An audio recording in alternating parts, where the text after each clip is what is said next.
Hi, my name's Phil. I like talking about politics, and in this video I'd like to discuss the latest government announcement on more details about our long delayed post-Brexit import controls and how they're supposed to work. The government have just published the expected costs for businesses of this Brexit red tape just weeks before it's due to start happening. So when we left the single market and customs union at the end of 2020, our exporters were immediately met with customs and standards controls on the EU side.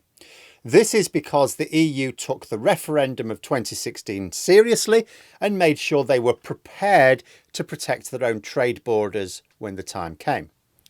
Overnight, exporters from Britain were faced with paperwork, the likes of which they'd never seen, and it's worth emphasising one aspect of why this paperwork's such a problem, which hardly ever gets covered in the media.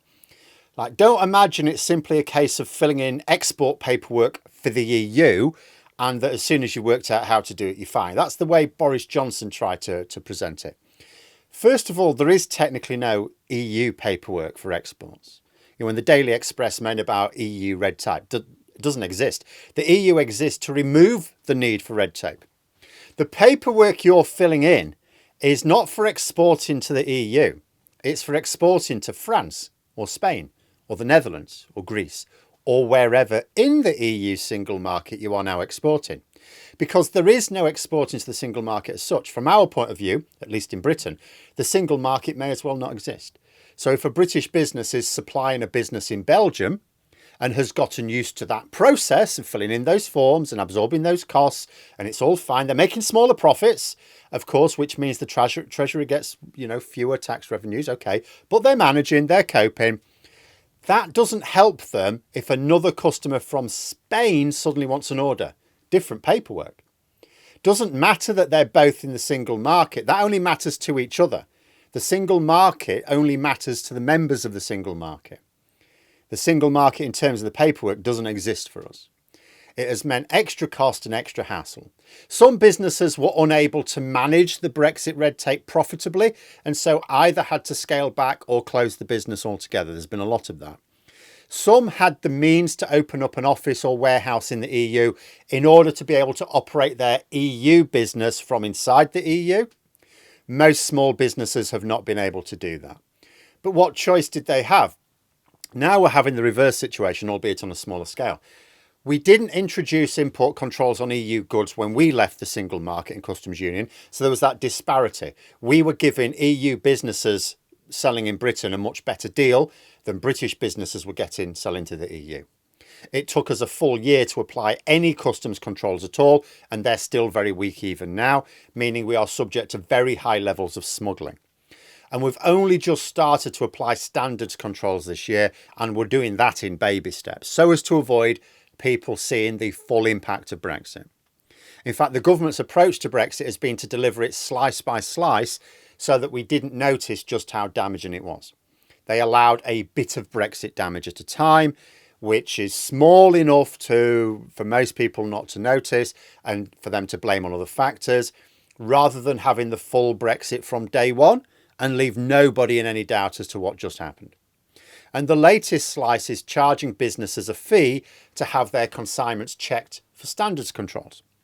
The government has said that these fees will be for up to £145 for a mixed consignment and up to £29 for individual products. So straight away, let's say you are in the EU and supplying a British customer with a small selection of deli products.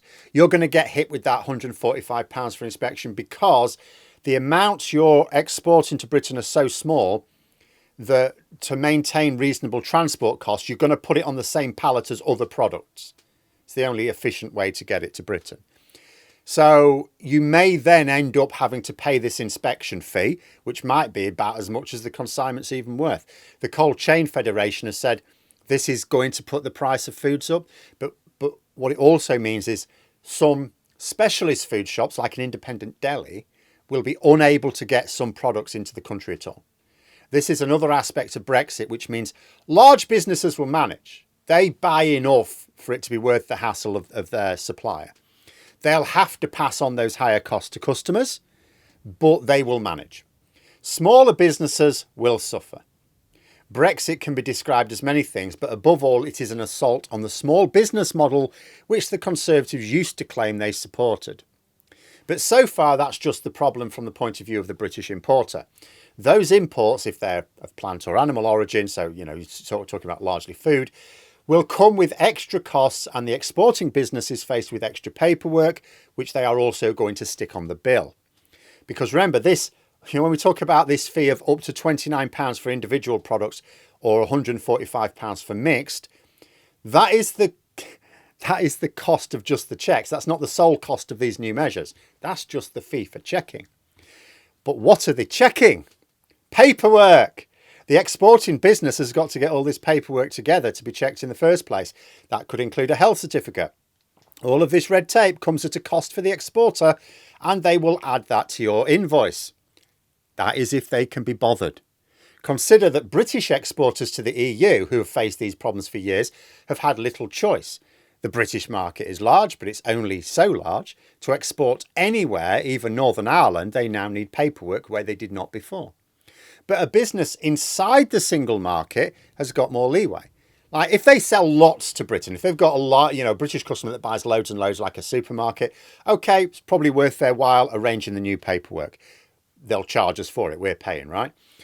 But if a business only sells small quantities to small British businesses, and it's maybe few and far between, might not even be regular orders, they may just decide it's not worth the hassle. Like, the amount of work you'd have to go to understand the new paperwork and to arrange it and get the vet to do the health certificate. If it's like not even a regular order, you may just go, no. Like someone selling salami from Italy, they can sell to Germany, France, Greece, Portugal, Spain, even Northern Ireland and loads of other countries without any of this paperwork. They may just decide that what they make from their British exports isn't worth it. So even if the British importer, if they can cope with the extra cost, they can go, okay, this is going to hit my profit margins, but I can still make a profit, so I'll still do it. They may find that the supplier says, well, you may be able to do it, mate, but I can't. And they may not be willing to put up with the Brexit red tape, especially as the government keeps announcing these things with next to no time to get ready. Businesses in the EU are used to being told about changes to the trade environment a long time in advance, years for big changes. British businesses used to get the benefit of that as well. Not anymore. The government announces a thing, then changes its mind, then announces a thing again. UKCA mark, absolutely classic. Oh, we're going to have the UKCA. Oh, you're going to have to adopt the UKCA mark by this date. You get to like a couple of months before that date, the government says, yeah, we're not doing this now. We'll do it next year. Next year comes, yeah, we're still not going to do it. And now they're letting it sort of go altogether. But businesses didn't know what was going on. They had no idea what was going on. There are some businesses who now realise they don't need the UKCA mark at all, but they've had to pay for it. So, the government keep announcing these things and they can announce something and they can say, yeah, this is going to happen. And you can get there a month before the change is coming in and then they'll suddenly change their mind. And this is the latest example. These charges have only just been published this week. The checks are due to begin at the end of this very month. The fact that there is no consistency of policy, no implementation period for businesses, no roadmap for where we're going over the next few years is it's something that British businesses have to put up with. They've got no other option. It's their government. But EU businesses do have a choice. And some will choose just to abandon the British market because, do you know what? They don't sell enough to make the chaos or the costs worthwhile.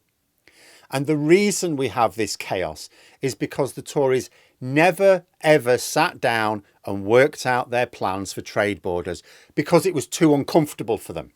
Because on the one hand, diverging your market means you need trade borders. Trade borders create trade friction and lead to higher prices and shortages. So there were some Tories, such as Jacob Rees-Mogg, your free market capitalists, who were going, well, we don't need trade borders at all. Why would you need trade borders? Free market, y'all.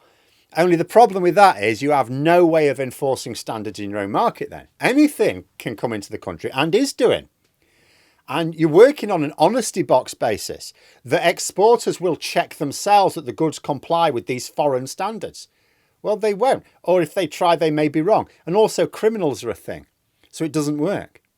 So it was a choice between the trade borders, food inflation, shortages, things like that, or threats to the safety of your own market and farming sector. So the Tories lurched one way. Oh no, we don't want the trade friction. Oh no, the risks to our farming. And they go to the other way and they go, oh no, the trade board. They go one way and then the other. The entire process became a vicious cycle. And even when we start to get a more competent government in charge who hopefully do have a coherent strategy, and we can hopefully start to reverse these unnecessary trade barriers without threatening our standards, any supply chains that were reordered because of Brexit will not simply snap back. Business lost is business permanently lost in many cases. But there we are. Those are my thoughts. If you enjoyed the video, please subscribe for further content and click the like button. You can also sign up for memberships if you'd like to support the channel further. Thanks for watching, and until next time, I'll see you later.